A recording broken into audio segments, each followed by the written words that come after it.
Congrès à l'égard des bénéficiaires ne peut prévaloir sur la Constitution dont l'article 119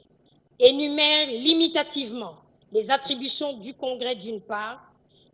et seule une loi constitutionnelle peut modifier ou remplacer une disposition de même nature d'autre part. Qu'au surplus, aucune disposition du règlement intérieur actuel du Congrès ne mentionne et n'organise la levée des immunités parlementaires ainsi que l'autorisation des poursuites des anciens présidents de la République élus.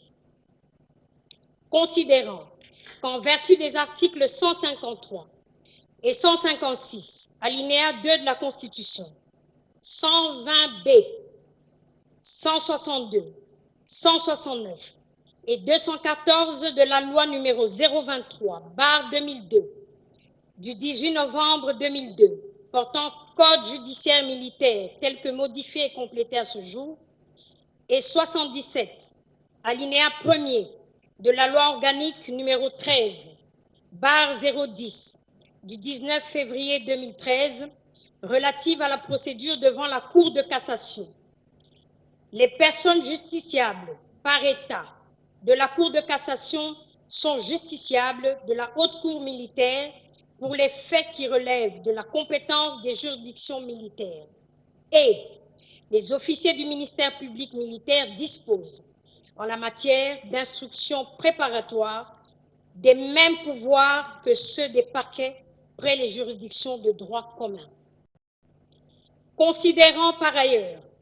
l'article 111 in fine du Code judiciaire militaire ainsi libellé, les juridictions militaires sont compétentes à l'endroit de ceux qui, sans être militaires, commettent des infractions aux moyens d'armes de guerre. Et l'article 115 du même Code qui dispose que les juridictions de droit commun sont compétentes dès lors que l'un des co-auteurs ou complices n'est pas justiciable des juridictions militaires, sauf pendant la guerre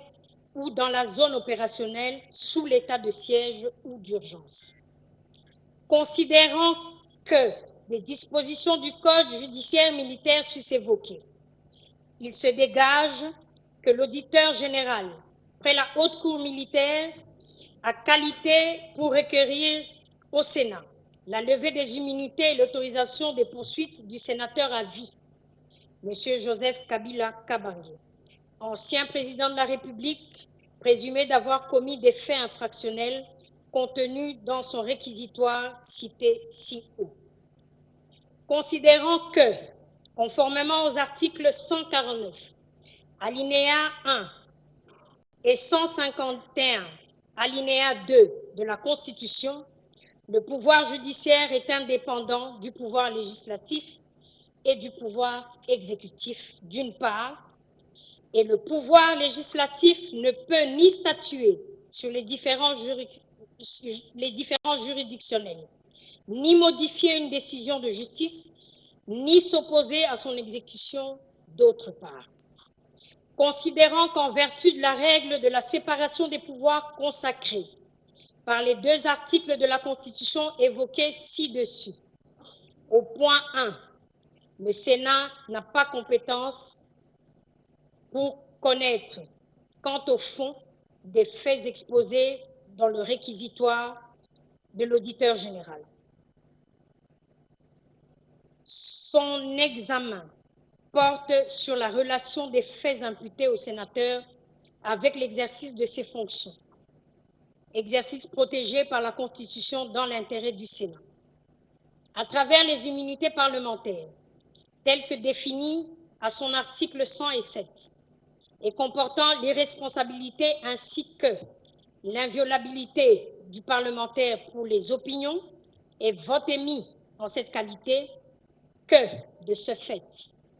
les immunités parlementaires sont instituées pour protéger les fonctions exercées plutôt que pour placer leurs bénéficiaires au-dessus des lois de la République ou en dehors de celles-ci. Prenant acte de ceux que, quoique régulièrement invité à présenter ses moyens de défense et sa version des faits à la commission spéciale, conformément à l'article 224 du règlement intérieur du Sénat, par la lettre du président du Sénat, numéro 503, bar CAB, bar PDT, bar Sénat, bar SLK, bar DMO,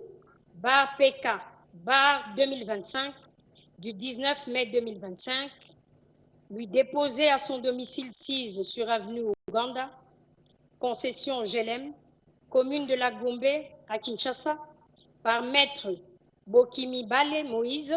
huissier de justice assermenté, officier public et ministériel près la cour d'appel de Kinshasa-Gombe. Le sénateur à vie, Joseph Kabila Kabange, ancien président de la République, n'a donné aucune suite à cette invitation. Se déclare régulièrement saisi par l'auditeur général près la haute cour militaire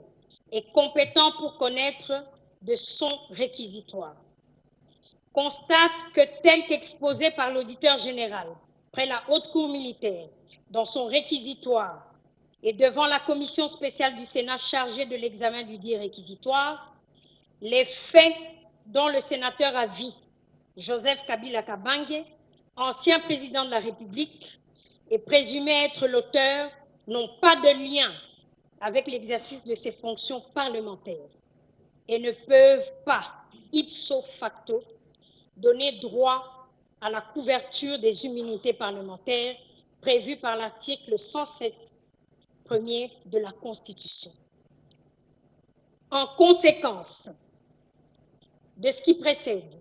les immunités parlementaires du sénateur à vie, Joseph Kabila Kabange,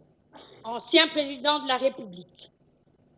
est donné à l'auditeur général près la haute cour militaire de l'autorisation des poursuites à sa charge. Charge le bureau du Sénat de transmettre la présente résolution à l'auditeur général près la haute cour militaire, adoptée à Kinshasa le 22 mai 2025 à la majorité de. Merci, honorable rapporteur de la commission mixte. Vous pouvez, de la commission spéciale, toutes mes excuses, honorable sénateur. Vous pouvez reprendre votre place. Honorable sénateur et chers collègues, vous venez de suivre la lecture de la commission spéciale et par la même occasion suivi qu'elle a suspendu l'examen du réquisitoire contre le sénateur Linguebo. Nous allons examiner uniquement le réquisitoire contre le sénateur Avi. Ainsi, comme la rapporteure de la commission spéciale vient de donner lecture du rapport, j'accorde la parole au sénateur Avi ou à son représentant.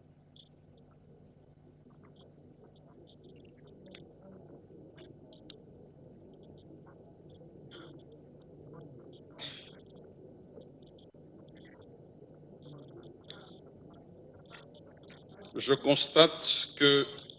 tous les deux ne sont pas présents